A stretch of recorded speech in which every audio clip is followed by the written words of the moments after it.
Pengaruh teknologi di bidang ekonomi.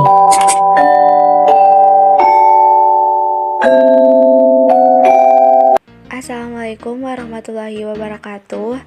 Hai semuanya, saya di sini akan menjelaskan tentang pengaruh teknologi di bidang ekonomi. Yang pertama, saya akan menjelaskan tentang pengertian iptek.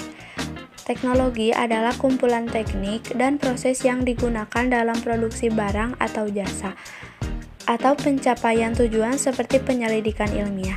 Teknologi mengacu pada metode, sistem, dan perangkat yang merupakan hasil dari pengetahuan ilmiah yang digunakan untuk tujuan praktis. Yang kedua, ada pengertian ekonomi. Ekonomi atau perekonomian adalah serangkaian besar kegiatan produksi dan konsumsi yang saling terkait yang membantu dalam menentukan bagaimana sumber daya yang langka dialokasikan.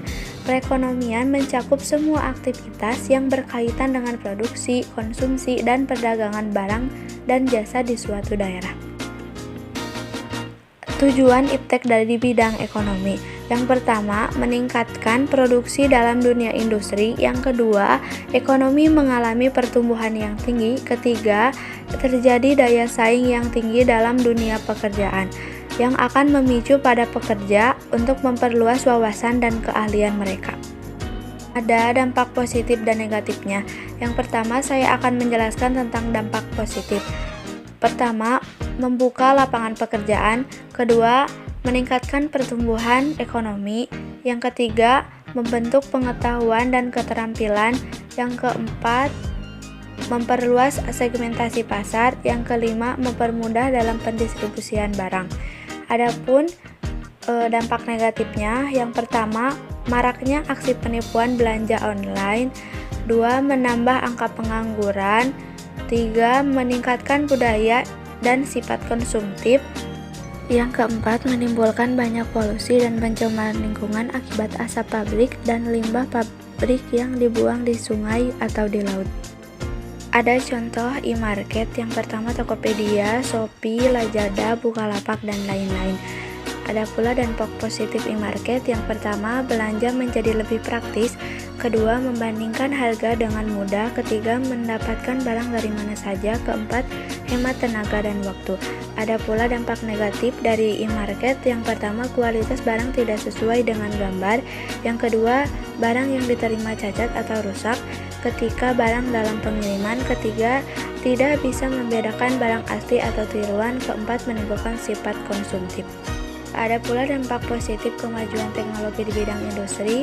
Yang pertama, ada produktivitas industri meningkat, yaitu kemajuan iptek akan membuat produktivitas industri meningkat. Investasi dan reinvestasi akan berlangsung besar-besaran yang berguna untuk kemajuan dunia perekonomian. Yang kedua, bisnis teknologi semakin ramai. Semakin besarnya perkembangan iptek, maka semakin ramai juga bisnis penjualan teknologi. Industri-industri teknologi kali ini diuntungkan. Yang ketiga, pembayaran secara online. Karena bisnis teknologi sudah meningkat dan produktivitas industri juga meningkat, maka terbukalah fitur untuk melakukan pembayaran secara online. Selanjutnya ada dampak negatifnya. Yang pertama, terjadinya pengangguran bagi tenaga kerja yang tidak mempunyai klarifikasi. Kedua, SDM semakin tidak dibutuhkan. Ketiga, meningkatnya polusi dan limbah industri.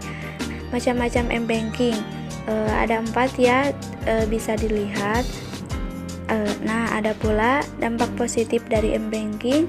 1. Praktis dan gratis. Kedua, transaksi di mana saja. Ketiga, hemat biaya operasional. Dampak negatif m-banking. Yang pertama, rawan pencurian.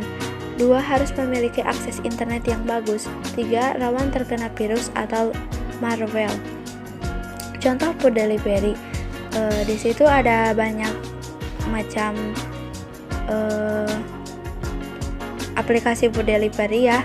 Nah, sekarang ada pula dampak positif dari food delivery. Yang pertama, tidak perlu keluar rumah.